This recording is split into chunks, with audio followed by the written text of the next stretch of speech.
Today I'm so excited. For my guest, I have Norm Mikdajczyk, and he is from East Lyme, Niantic, grew up in East Lyme, was one of the first graduating classes from East Lyme High School. So excited to have him here today. I met him the other day in the foyer of the library, where his art is now currently showing. He is an electrician, a pipe fitter, formerly working for EB, a contractor, and he's just kind of done it all. So excited to have you here, Norm, to talk about your work and what you have been doing. And here you have like this little sketch pad right with you, and you just don't waste a minute, do you? Right. If I'm sitting around, I'll usually, draw something, and then the time goes by a lot nicer. Sure, yeah. Well, it's very meditative, I think. I think that anytime you use the arts, creativity heals, so it just Right. helps you to feel better, more in the moment and in the place. So it's just such a good hobby and a habit, and you get better at it over time. Right. I go with the pen and on paper there, because it's permanent and it's bolder and you know what's going to happen because it's ink. And Yeah. You can't really change it too much, but it's fun trying. So your mediums, it looks like you do pen and ink, and then you enhance it with maybe some crayons. Oh, wow. Yeah, so it's kind of like a coloring book. It is a coloring book. It is a coloring book, yeah. Oh, there it is, the there's same the page picture. you Should we hold this up? Yeah, so people Okay. can see. Absolutely. Right. So here it is when it's all colored in, and you chose the colors with this one, right? Right, and you can choose your own colors. And this is a spot in town that we could ask people what they think it might be, and everyone would come up with their own response to that. But you and I know it's down in Niantic looking. Oh, of course. And as soon as they see the bridge, they say, "Oh, okay, I recognize that." Sure. And that's the bridge that goes up and down, right? Oh. To let the boats pass through. And here's another really beautiful one right here. What's the story behind this one? Oh, that one, when I was like, it's sort of like a doodle type picture. I was be sitting in a doctor's office, and I'd try and draw a few lines and develop what looks like a few different things there, like the guy in a boat and a fish coming out of the water is almost as big as the boat. Yeah. And I throw, cat in the window and children in the windows, and I think it's make a great children's book thing, Have you ever illustrated a children's book? No, but I'm, if I was a kid, I sure would like one of those. Sure, absolutely. So how did you get started with this? You said you've been doing it since you were old enough to hold a writing utensil in your hand. Old enough to use my hands on any device to make something or create or destroy, or sometimes destroy, but not intentionally. Well, they say the first 1,000 pieces that you create, probably you should destroy, that your form is just being developed and established. It's not really... Yeah, well, whatever you're creating, you're changing something else. So it's sort of destroying something that was plain and making it your colorful creation. It's a very evolutionary process, absolutely. So who taught you to draw? Who are your... who? Bob Ross. He's like one of my favorite guys to watch because he is some kind of great with the colors, and you can tell he enjoys himself, and that's what got me thinking that while I was painting, don't do it unless you're having a good time, or it won't come out good. Well, exactly, and very inspirational too. And I think Bob Ross can get credit for a lot of kids. And there was another artist, Bob Nagney, I think was his name too. My brother used to watch him on television. Well, if there was anybody, I'd probably watch whoever was drawing or painting. But it was the only guy that they had, I think, at the time. Right. When we were growing up. Exactly, right. And there was the Happy Little Trees is what I remember. And then there was a cartoon guys, a couple of cartoons that Pappy's Place or something like that. It was like in the morning, drawing little cartoon figures or something, and things like that. Well, when I look at your art, I see a really good perspective and really good detail, and there's some humor involved and there's a lot of energy. One of my friends who's an artist says that you need to pick 5 words Yeah. when you're doing art, and then think of those, and then try to convey that thought when you're Really? doing your work. Do you do that? No way. I'm completely off the grid with art. You know, it's like I never took art, and then when I did as a senior, I was, taught how art is supposed to, do position and all the things for artists that was supposed to learn. And that's not the way I perceive it. I completely different. I don't think of what I'm going to paint sometimes. I'll create out of, like a Mandela type drawings and stuff that, just develop, that I got no rules. Like, if it don't look right, I'll just, change it to something else. But, I don't have any rules on painting. That's really interesting. So I'm looking at the piece that's right behind you, and it looks like kind of an abstract piece. And with abstract art, with more modern art, I'm always wondering, what does it mean? And she has a fish for one eye, and you tell me. I won't try to interpret it. It's like, I wondered if it's in one of my books here, but I did draw it on paper, and then I tried to put it onto the canvas. So you made it larger, and is this a bridge that's going? Can you tell me the story? Like, what's going? What does this mean to you? Well, to me, it's like a mask that's like a 3-dimensional mask that has different symbols in it. You know, it's like the mask is peeling off, and then in the background, it's like a finger pointing to could be the head, what it's thinking, or is it thinking? And then the nose is developed from, like, could be sweat off the brow, because you see the drips, and then it's going down to create the nose. And then... Where's the finger? I'm not sure I'm seeing... Up top. Oh, there's the finger. I see. Okay. Pointing up top. Okay. And then there's a lot of little things that are I just finished that one yesterday, and oh, wow. It was like I was just changing it around because this was all flat color, and I made it. I was thinking of a harmonica, and then I changed it to like some kind of snake type thing, but going through the wall that makes it more dimensional. It's more or less going through dimensions, and a mask is over it. It's like there's places like you can't see that are really there, it's like another dimension. Absolutely, and you just have to peel it back. I understand that. So yeah. How is this woman feeling? That's a mask. So we don't know how this person is feeling. No. It's sort of like covering up whatever's behind it. Do you think that's true of people, that we wear masks and have... Oh, of course. I think that's, the part of their job. To function in society, you're saying to some extent we need to put a mask on to be able to... A lot. I notice it a lot, yes.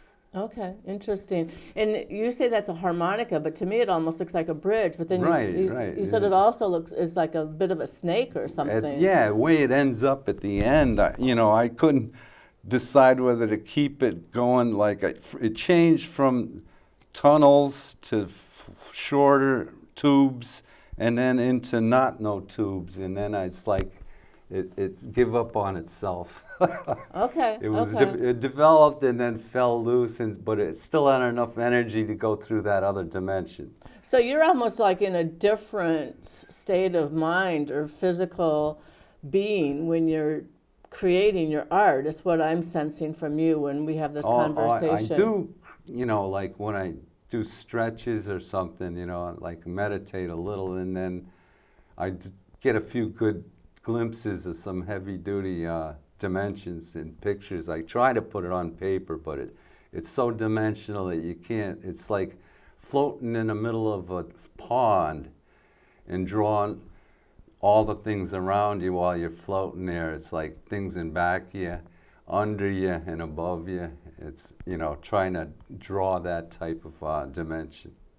Pretty amazing. And it's real tricky. Yeah. I can see it's very tricky, and you're very talented. So is this a palette or a remote control? It almost looks like down on the bottom here. Down here? Yeah, what is that? That was left to the imagination. I just was, it didn't develop into anything I wanted, so I just left it alone. You know, I could have made it into different objects or animals, or, you know, sometimes I leave a painting loose so it gives the viewer an option to change, you know, like clouds. You say that, I see a buffalo. No, I see a reindeer. Different people see different things. Sure. Same is true with a picture. Okay. Very interesting. Yeah. Okay. So you know, that's like, and then detail would take me, you know, I'd have to get into it, but it would probably look a lot better if I did. But, you know, sometimes I just let it go. How much time do you think you spent on this particular piece? This one I did took me maybe a few hours to put the colors on, and then another 10 hours to touch it up or something. Okay. So that one, usually, that's a long one I did, but usually I can do, you know, like this buffalo one, I can do 2 or 3 in a day of different buffalo type ones. Okay, that's a buffalo that's behind you, and I don't know if the audience can actually see that. So I'd have to pop up and move those, but very interesting. So you do landscapes and seascapes? Yeah, this is my next MRI. I was at the hospital, in the waiting room. I had to wait, and I was drawing with my pen, and I created my own MRI. So that's your machine that you actually went into? Yeah. Oh, see, there's the guy, a little face on there. He's the one that's controlling and saying there's going to be a little bit of noise. And those are like giant bells. Say the vibration off the bells are going off. Sure. Because if you've ever been in one, it's pretty noisy. It's very noisy, and the funny thing is they always say, what kind of music do you want to listen to? You can't even hear the music. You hear the music for probably 5 nanoseconds. And then when the machine goes on, that's it. So are you ever anywhere without your pen and pad? No, I mean, if I bring it most of the time, like especially when I go on a boardwalk, I'll always stop somewhere on a seat that I drew already that I could always touch up or add to it, sit on a different bench, and then I, you know, got like 30 different benches I drew, you know. Oh, sure. Like, you know, because there's people's names on them, you know, I figured maybe they might like a picture or something. Absolutely, and that must be your muse, too, where it comes down and kind of instills some... and a lot of, I just gave a picture away that someone, my art teacher knew the bench that I drew. The picture was like a picture of McCook's Point. And she says, oh, I know the person whose bench that is. And how sweet. So I give her the picture of that. So who is your art teacher? Her name's Holly Alligood. Do you know her? No, I don't know Holly Alligood. I guess she's from Waterford originally. Okay. And this looks like another picture right off of the water. Yeah, the bird running on the water. I like that. That's cool. Are these for sale? If somebody wanted to buy any of these, are they available for you for purchase? I'm trying to get some kind of method to, you know, produce them or something, but so far I ain't had any luck. Well, you're definitely talented, and there's definitely an audience for this, and I think people would love to have some of these pieces. That'd be great. Yes. That would be, yeah. Yes. And you don't just do paper, and you don't just do canvases. You also have your hat is decorated. Oh, yeah, my hat. Let's talk about that for a second. Yes, there's the eye on top. Now, what's that eye looking at? What's that supposed to mean? Well, that's the eye of Ra. On the pyramids, they got the eye with all the senses on it. You got the eye has the sense of touch. Should be like a finger coming off the bottom of the eye. Maybe that's it. And then on each side is the smell and hearing, and then that's sight. the eyebrow, which ain't on there, but the eyebrow would be thought, and then there's touch, smell, sight, thought. I don't know, all the senses though. Okay. That's the eye. That's why it's good luck. Good luck on. They put it on the tombs of all the Egyptians for good luck. I mean, it means good fortune, a good afterlife, or good something. So you're bringing that with you wherever you go. And it's giving me good fortune. it's giving you good fortune. Well, that's what brought you here today, I think. So that's great. So when you are drawing and you're just in your moment, and is it okay for people to come up and approach you? Because I would think I'd like it. Yeah, sure, to get them involved. It's like when I was doing a mural for the youth center. I did that mural, and it's pretty good size. Did you see that at the youth center there? In East Lyme. Yeah, it was down where my paintings were hanging. If you went down the hall, down the corner, around the corner, the top of inside the building, I did a big mural. Those are yours. They've been there for years and years and years. Yeah. Correct, right. It's a mural in there. Nice. No, I have noticed that. Yeah, that was fun. And I was like music playing, and I'm up on that scissor jack all the way up toward the ceiling painting with music, and people are watching, enjoying it. So it sounds like you start out with just like, if you were going to start to do a sketch today, can you show me how you would start? Would you start in the middle of a page, or? I could start anywhere. Yeah, demonstrate for me. Let's see. Do you have a blank piece of paper? Is there something? Yeah, I could write on this. It'll be extra, extra for whoever gets it. But like a lot of times, I just like if I drew a line that way, that could be a horizon, and a line going this way, and that could be your. Like the seashore or something. Or yeah, whatever. And then you can build landscape on either this line or this line, and say you wanted to put a tree here. You got a tree there. And then if you put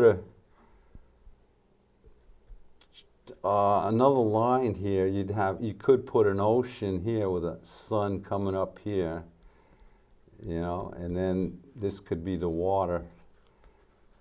And then that would give you this whole thing to work with on the top. You can decide what to make out of this thing here. You can make it sort of like a train track or a bridge. Say you'd make a bridge, you just do different circles, shorter, and then each time it goes a little smaller, and that gives you the distance toward the vanishing point. So that would give you the vanishing point, and then you're building like that, and then you got the bridge, got the ocean here, and then you could throw in clouds for depth behind the bridge and all the way down to the water, and then all this you could just fill in, and you always try to get like a triangle towards you. That way, if it's like gives you perspective. When you're looking at something, like if it was a road, it would start off wide and go toward the triangle, toward the middle.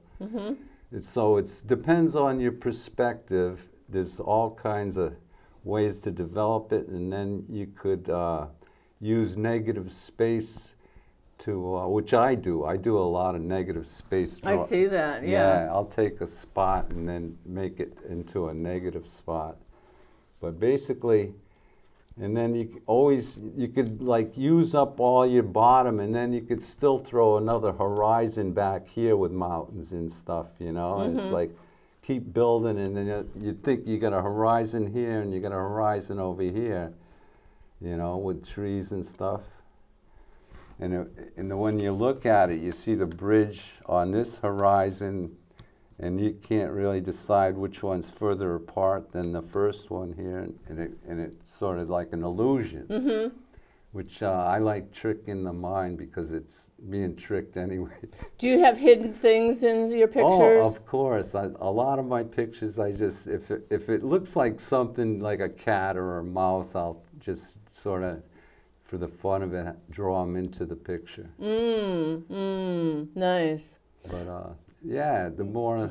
Well, it sounds like you have a lot of art theory, even though you Oh, don't say yeah, you do, because never took art. Yeah. you never took art, but you understand depth perception and colors. perspective I love and and colors. I know light travels, the speed of colors changes. Like the blues are either slower or faster, but they're the last one you see on a painting. You know, it's like if this was three-dimensional glasses, all that blue would be in the distance. And the darker the blue, the deeper the deeper the distance. The further back. And then all the reds and yellows are in front of it because they're traveling at a different speed. And those 3D glasses, they divide up the colors. You put them on and all these paintings are three-dimensional. So do you wear the 3D glasses when you're painting, or do you wear them when you're... I tried to do it. I put my paintbrush with the glasses on, and I put the paintbrush with blue on it to test the depth on it. The darker the blue on the paper, it was like the brush was sinking into the paper. Oh, how cool is that? With my look, I go, no, that ain't right. it's like sinking into because of the darker the spot. It's like I did a little blue on the outside. It was light blue, but then in the middle it was dark, and it kept. With the glasses on, it looks like it was sinking below the paper. Oh, that's really interesting. It is. That's amazing. Yeah. Have you taught any classes? Do you have anybody? Do you have a studio where you work where people could come? And No, I had offers to teach a couple of kids, and they left on my notepad down at the library to teach the senior center over there. Saying, oh, you should teach the senior center. Oh, I think you'd be great. Sure, I wouldn't mind. Yeah. Well, do you know Stephen Thomas? He actually teaches an art class at the senior center and does things not abstract like yours. Yours kind of reminds me of a Dr. Seuss kind of. Oh, yeah, I studied him and Escher and Dolly. That was the other person, Escher, that I was thinking you reminded me of, and Dolly as well, too. Right. So, you're a combination of some of those. Yeah, I got definitely mixture of those guys in my picture, because Escher was like, he was really intense on his dimensions, so I like that. Right, and I loved how he built on those too. Yeah. And Pablo Picasso, he's the one who picked up a crayon when he was 5 years old, I believe, 4 or 5 years old, and some of his first drawings were from when he was a tiny little guy. Right, and then did that Mona Lisa. I did a sketch of it not too long ago. Nice. And I was studying, and I looked at his history, and I found out that the stuff he was doing, Dolly and Escher picked up on. From Pablo. Huh? No, from Escher. Escher picked up from Leonardo da Vinci. Sure. He. I see what you're saying. He's got like the patterns for dimension. Oh. Da Vinci, and then Dolly and Escher used them, and that's how they became famous. Well, and that's how you become an artist, I think. Even though, but I thought they were originals, and then I found out that it was long before them that they were doing that type of art. That's funny. Well, and I love all your symbolism too. Are you you like amphibians? You like water? Water. Grew up on Main Street, Niantic. Oh, did you? Yeah. So did you spend a lot of time chasing? I don't know, the seagulls and catching crabs I remember I ran along the beach there, and there was all these big rocks. There was a hurricane of 38 knocked down the wall, and it was all big rocks. So that was all beach all the way from Hole in the Wall to the Waterford side there. It was all beach until a 38 hurricane, I think. Okay. And then now it's all rocks. They're just filled in down there. It's beautiful. It's a nice resting spot. Do you have a cat at home? Yeah, I got a cat. Who is this? That's the I don't know. Looks like some furry guy. Here, I'm going to hold it up so people can see. Yeah. This is the little furry guy and a little mouse trying to play with him, saying, "Catch cat." Catch cat. Okay. And he's throwing little baseballs at the cat. Oh, that's sweet. Well, I love your sense of humor. I love your joie de vivre, my mother would say, your use of color. We only have a couple of minutes left. If somebody wants Okay. to find you, Norm, and they Yeah. would like to find out more about you, how do they do that? Oh, yeah. Right now, all I got is my home phone. Okay. And Well, they can leave a note because your Yeah. things are being shown at the, like I said when we started, in the foyer of All the right. East Lyme Senior Center and the library. Yeah. So they could just leave a note for you there. Sure, yeah. That'd And- be fine. Yeah, or leave a note with the librarian, I think would be another Yeah, way. I of- got the clipboard and yeah, and I'm gonna be there Mondays and Fridays at the library. Okay, so maybe From somebody will n- pop From in. 12 to 1. Oh, okay. So, I can answer questions and show them around. And Well, and you have a lot of pieces. How many pieces do you have I have hanging? almost 40 right there now. That's great. But I switched them around so that there was like altogether like 120 that I've been hanging. Oh, you move them in and out. So Well, that's yeah, nice. I got so many. I think I got another 50 that I didn't show that, I want to bring over a few more or something. You're very prolific. Very, very nice. Well, it's just been an extreme pleasure for me to have you as a guest on my show. You definitely are talented, and I love how you're sharing your work. Sure, I love it. Any pieces of wisdom or advice you want to give to aspiring artists? For other artists, I'd say if you don't have fun doing it, don't do it. It has to be joyful. It has Of course, to be right. because don't get discouraged trying to create something somebody else did, because that's just time consuming. But if you want to get close to what they did, you could just improvise, or it's tricky to try to recreate somebody else's thing that you like, and then you try and do it. If you're an artist, it's like the first one's usually better than the second one. It's for some reason. What's the deal with that, right? I don't know. So what I'm hearing you say is let it come from your heart and your hands, and just Yeah, take your for brain sure. out I'd of let it. it Just flow. let Just it flow. let it flow. That's like, no rules. no rules. No rules are the rules. Norm, thank you so much for being my guest Oh, on Stories thank Worth you. Telling. You're a lovely, very talented person. Thank you so Sure. much. It was great. Thank you.